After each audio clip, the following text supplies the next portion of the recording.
কি জন্য হিংসা করতে হবে? পৃথিবীতে কিছু নিয়ে আসি নাই, শুধু শুধু এসেছিলাম, আবার শুধু শুধু যেতে হবে। আমার আমার করে আমরা জীবনটা নষ্ট করলাম। তাই বলছি, সবাই এই একখানা গান গাইব, সবাই সুস্থভাবে শুনবেন।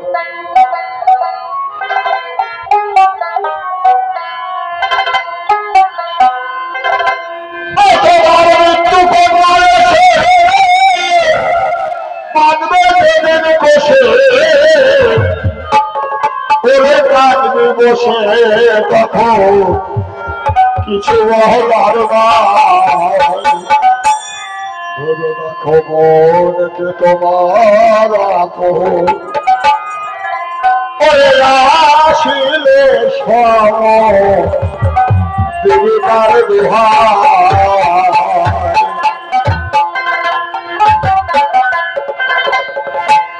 মৃত্যু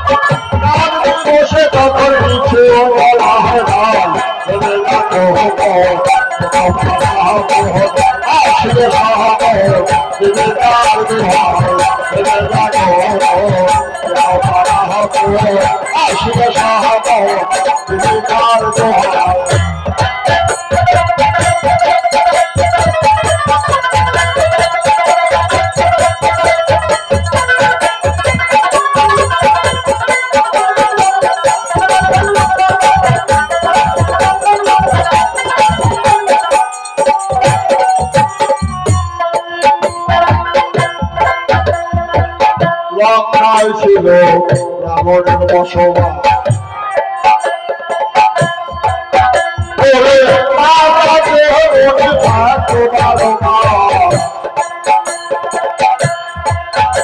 আর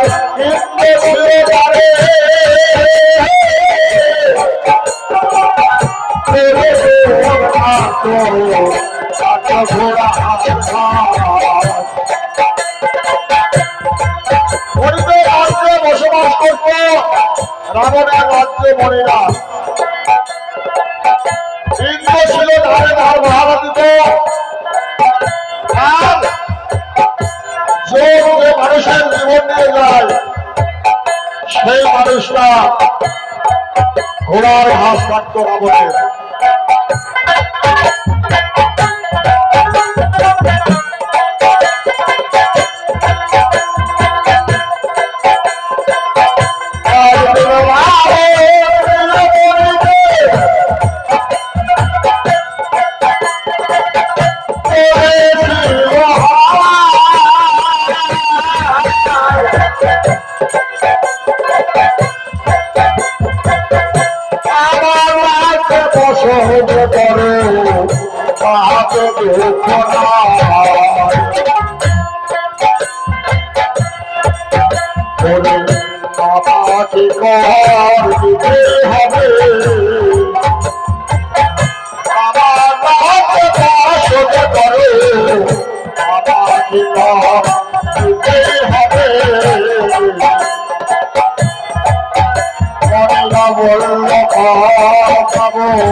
পেটে ফেলে একটা ভাগ্যের উঠিয়ে রাবণের যায় রাবণ নিয়ে করে হিসাবে বাড়ি আসে ভাই দেখে হবে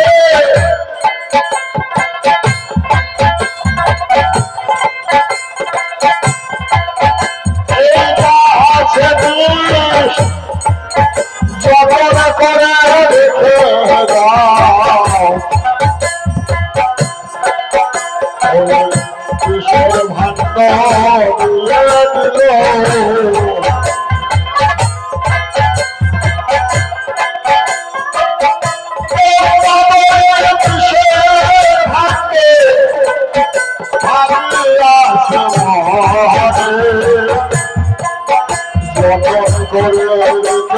ছিল ঘরে রবি করে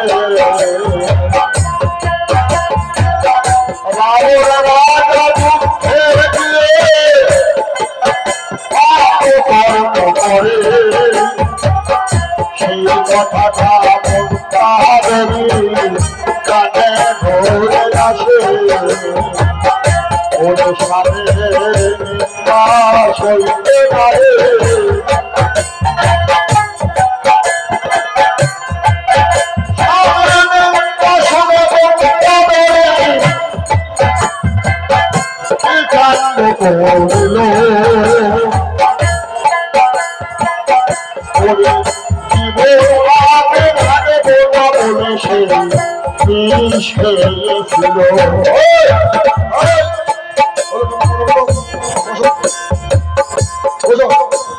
রাজা হয়ে যাবো না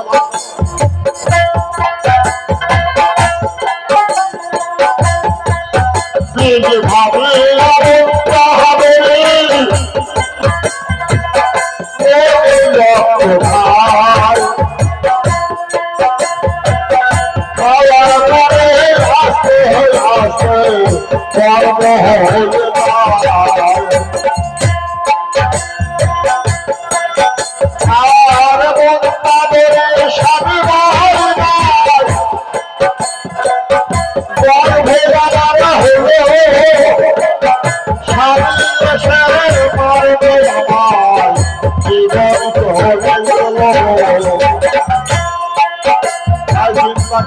স্বামী এসে যদি দেখে আমার গর্ভে সত্তা আমাকে আর রাখবে না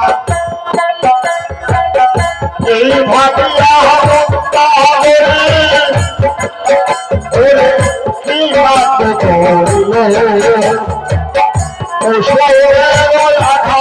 দিয়ে গর্ভ পাঠ করে ফেলেছিল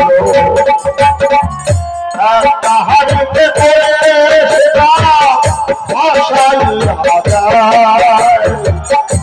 ভাসতে ভাসতে চলে গেল জনঘোড়ার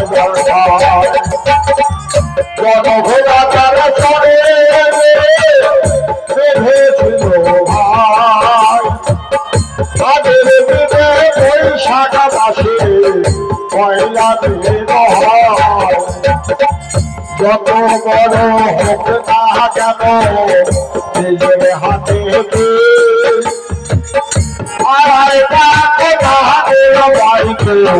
বড় লোক হলে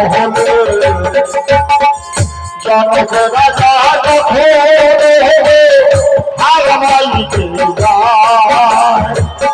হালের মাথায় উঠে পড়ল সেটা নামে উঠলে সেটা নাম রাখিল যত করে যত রাজা তারে বাড়ি নিয়ে গেল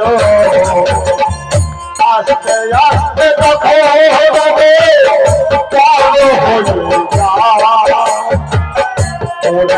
ঘরে ধত ভাঙলে দিয়ে হর ধত পাতায় আছে স্বয়ংবর সভা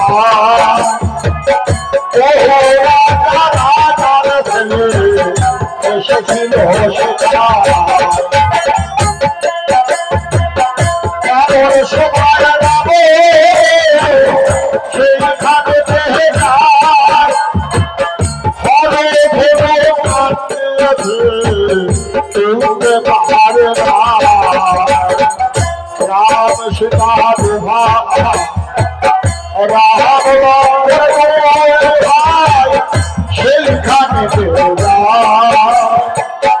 আগে লক্ষ্য নিয়েছিল ঘটকের পাশে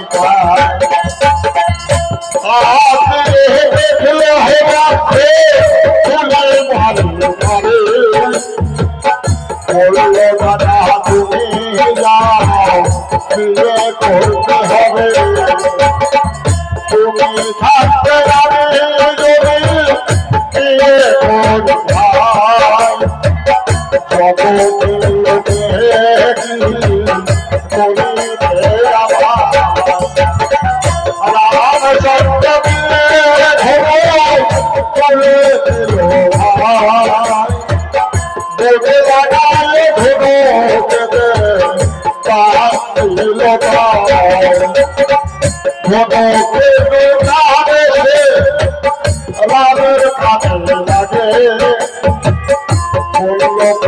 বলা করে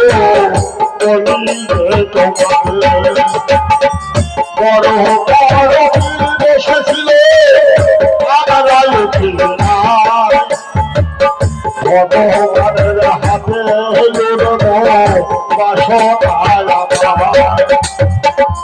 বলল তোমরা কি বলতে চাও বলো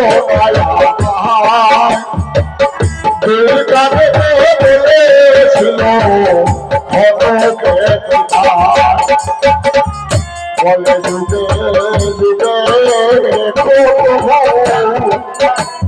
যুগে যুগে যুগে তোমার কাছে থাকবো যুগে যুগে এবার রাহাব চন্দ্র বিয়ে করে সেই সীতাকে রাবণ চুরি করেছিল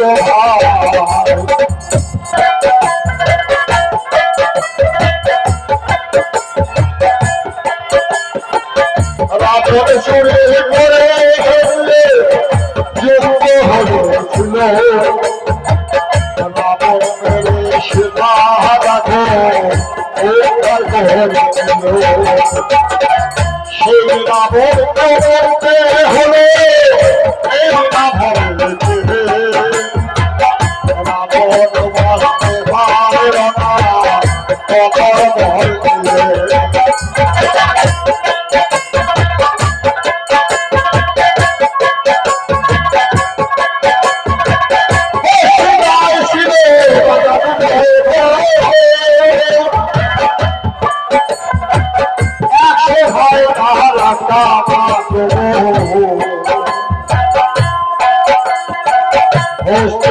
ছিল রাধা দুর্যোধন সবাই তাহার রাখা প্রভু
তাই বলিব করে হরিনা তাদের গুণের জমে যাবে জলগধা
করলে কি হয়?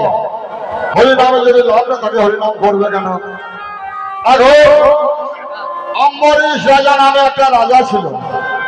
সেই রাজা ছেলেগুলো হয় না, এমন সময় সেই রাজা সাধুগুরুর কাছে চাইলো, যাওয়ার তো সন্তান আদি নাই, আমি রাজা। সাধুগুরু আশীর্বাদ করলো, তার একটা ছেলে হলো। ছেলে তখন 6 কিলোর রাত হয়, সেই দিন মায়েরা আগের দিনে আতর ঘরের সামনে ফুলের কাটা বোনা দিত। এখন তো সব হসপিটালে হয়, এখন মনে হয় জৌমান আসে না। আচ্ছা, তাহলে এইবার অম্বরীশ রাজা বসে আছে, ছেলে আতর ঘরে।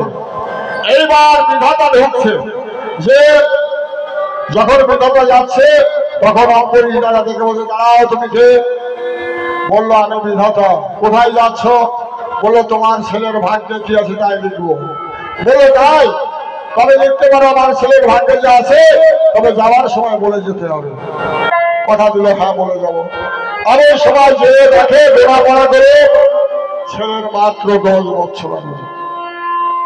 এসে অম্বরীশ রাজার কাছে বললো, রাজামশাই, বলবার কথা নাই, তবু কথা যখন দিয়েছি বলবো। আপনার ছেলে 10 বছর বাঁচবে। ছেলের নাম অমৃত। সেই ছেলে যখন 10 বছর বাঁচবে, বাবা শুনে আর কাউকে বললো না, মনের কষ্ট মনে নিয়ে আছে। ছেলে আস্তে আস্তে 9 বছর বয়স যখন হলো, সেই 9 বছরের সময় ছেলে বলছে, বাবা, আমার বয়সী ছেলে যারা স্কুলেতে পড়ছে তারা আমাকে স্কুলে পাঠাও না কেন? তখন বলছে, শোন বাবা, এই রাজ্য তুই পাবি, লেখাপড়ার দরকার নেই। বললো, না বাবা, তোমার অর্থ নষ্ট হবে বলে তুমি আমাকে লেখাপড়া শেখাচ্ছ না। রাজ চালাতে হলে, রাজ্য চালাতে হলেও লেখাপড়া দরকার। আমার কাছে কত কি পাবে লোক, আমি তার কাছে কত পাবে করে লিখতে হয়। তখন হাও হাও করে ছেলের গলা জড়িয়ে ধরে বলেছিল, দেখ বাবা, আমি জানি তোর 10 বছর মাত্র আয়ু, 10 বছরের বেশি তুমি বাঁচবি না, সেই জন্য তোকে আমি আরো লেখাপড়া শিখাইলাম না। ছেলে হাসছে, বাবা কাঁদছে, ছেলে হাসছে। বলছে, ছেলেকে জিজ্ঞাসা করছে, বাবা তুই হাসছিস কেন? বললো, বাবা, সবাই জন্মের খবরটা জানে, মরণের খবর কেউ জানে না। আমি যখন মরণের খবর জেনে গেলাম, আমার পৃথিবীতে আর কেউ নাই। তবে মরণ খবর কেউ জানে না, কখন তার মরণ হবে। আমি যখন জেনে গেলাম, তবে বাবা তোমার কাছে আমার একটা দাবি আছে। বললো, কি? বললো, আমি তো বেঁচে থাকলে রাজা হতাম, আজকে তুমি আমাকে 1 বছর বাঁচবো, রাজা করে দাও। এখন এই দেখুন জনগণ মিলে অম্বরীশ রাজা বললো, আজ থেকে আমার ছেলে অমৃত রাজা হলো। আপনারা সবাই এক কাজ করেন, এইবার আমার ছেলে যা বলবে তাই শোনেন। ছেলে সিংহাসনে বসে বললো, আপনাদের আর আজ থেকে কর দিতে হবে না। রাজকর মুখোপ করে দিলাম, আর কোনোদিন কর দিতে হবে না। তখন একটা কাজ করতে হবে, সেটা আপনারা করুন। আপনাদের সেবা দেব, যত প্রজা আছে সেবা দেব, আর নতুন খোল করে তাল কিনে দেবো, আপনারা একটু হরিনাম করবে। বললো, ঠিক আছে তাই। এইবার হরিনাম করতে শুরু করলো, হরে কৃষ্ণ হরে কৃষ্ণ কৃষ্ণ কৃষ্ণ হরে হরে হরে রাধে রাধে রাধে রাধে রাধে হরে হরে কৃষ্ণ হরে কৃষ্ণ কৃষ্ণ কৃষ্ণ হরে হরে হরে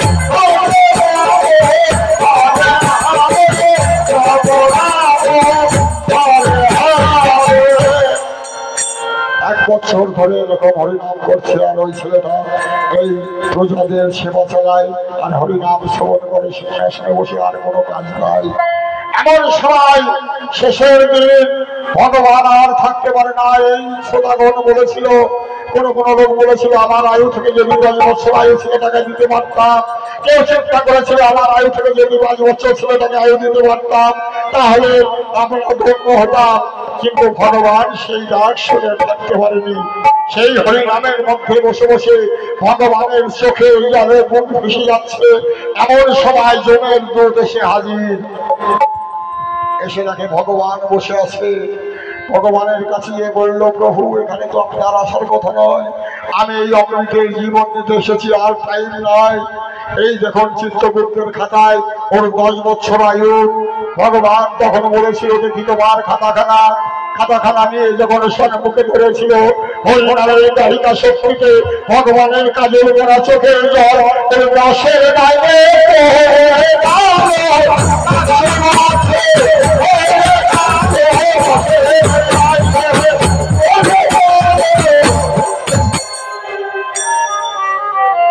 দশের বাইরে যখন এক বিন্দু পড়ে গেল, এইবার ভগবান দেখে বলছে এই যোগ তুমি এসেছো নিতে, এই যে চিত্রগুপ্তের খাতায় দেখি 100 বছর আয়ু। এই দেখে যোগ ঝেড়ে কেঁদে কেঁদে বলেছিল রাখে হরি মারে হরি রাখে। সেই দিন থেকে এই ঘটনা শুরু হয়েছিল। ভগবান যদি কারো রাখে তার কেউ মারতে পারে না, আর ভগবান যদি মারে তাকে কেউ রাখতে পারে না। এমন সময় ওই কথা শুনে যখন শুনলো 100 বছর আয়ু হয়েছে, ছেলেটা সিংহাসন থেকে নেমে এসে এবার মায়ের চরণে প্রণাম করে বাবার মতো বাবার সোনার মতো পরিয়ে দিয়ে বাবাকে সিংহাসনে বসিয়ে তিলক কেটে রাস্তা ধোয়াবে। এবার বলল বাবা এই ভগবান কোথায় থাকে? বলল বৃন্দাবনে থাকে। বলল আমি যাবো সেই বৃন্দাবনে, আমি ভিক্ষা করে আমি সেই ভগবানের সেবা দেবো।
আমাদের গান এইখানে শেষ করলাম।